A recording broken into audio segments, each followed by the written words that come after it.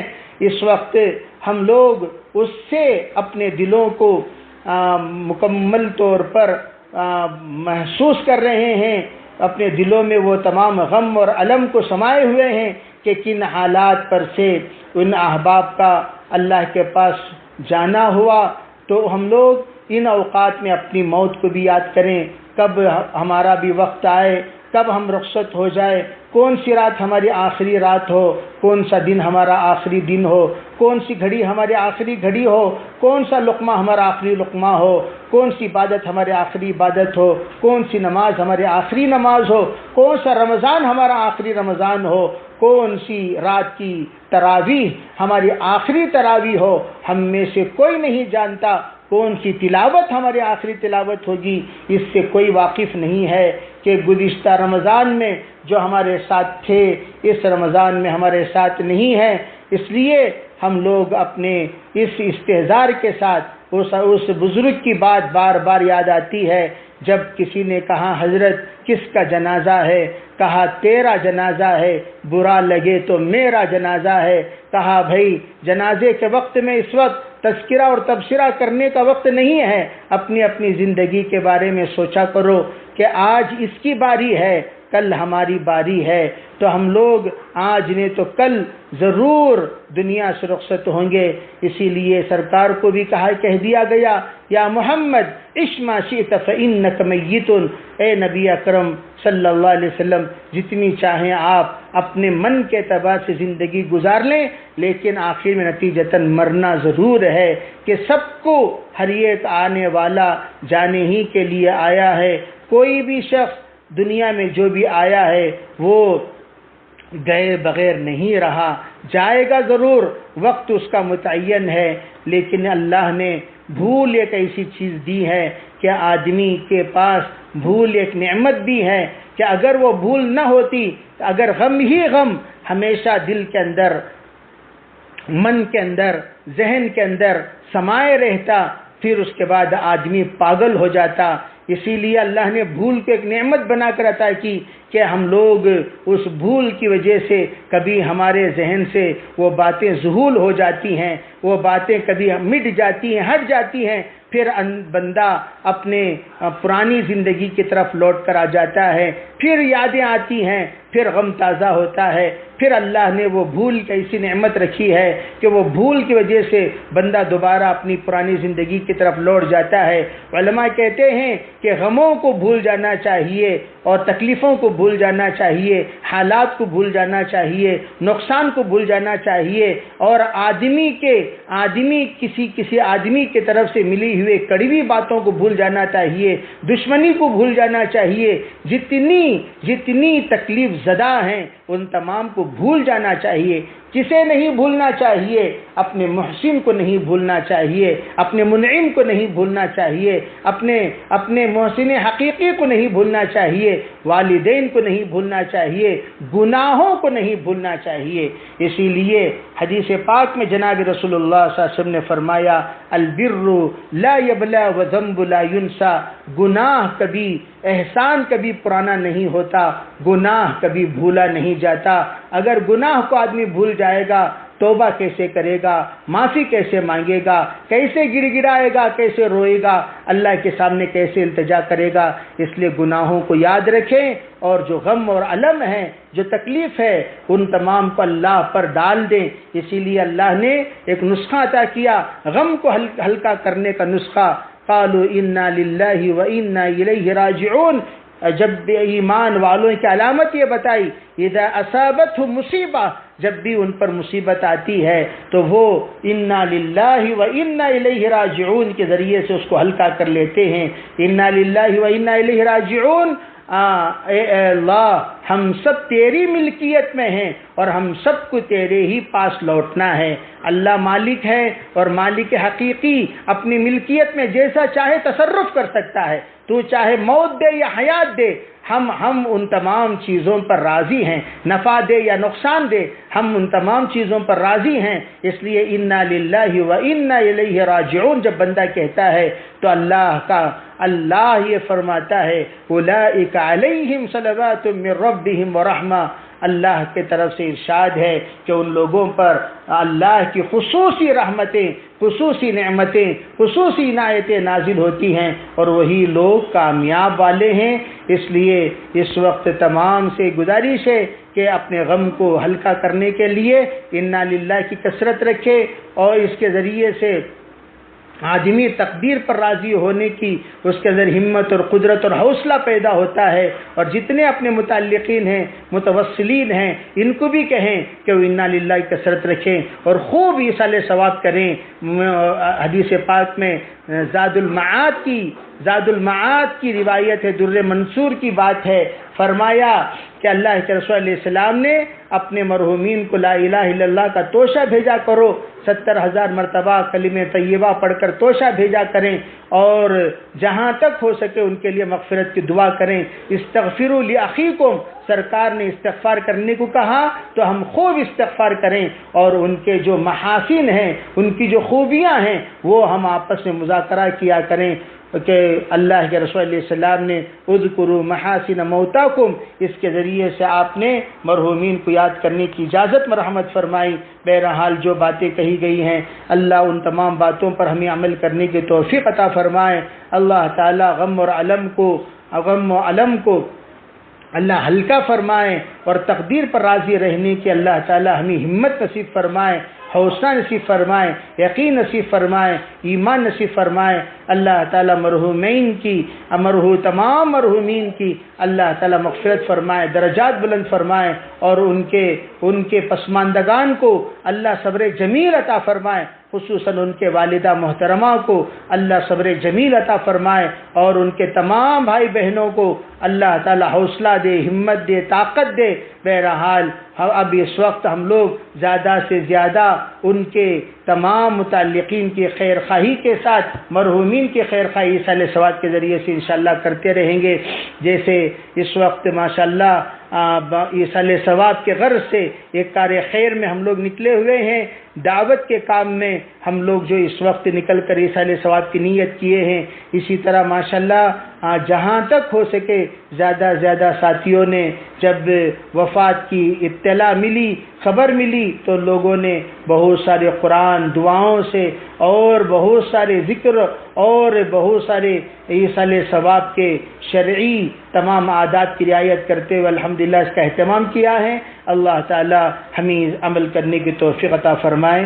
درود کی نیت کریں، ارادے فرمائے، عزائم فرمائے۔ جتنے ہمارے مرد حضرات اور خواتین موجود ہیں انشاءاللہ جو ہی لاک ڈاؤن سے ہم لوگ فارغ ہو جائیں گے کہ اپنا وقت انشاءاللہ اللہ کے راستے میں لگائیں گے اور جو ہمارے کمی اور ہمارے جذبات اس میں مجروح ہوئے ہیں ان تمام کو انشاءاللہ پورا کرنے کا اللہ ضرور موقع دے گا، اس موقع سے انشاءاللہ فائدہ اٹھائیں گے۔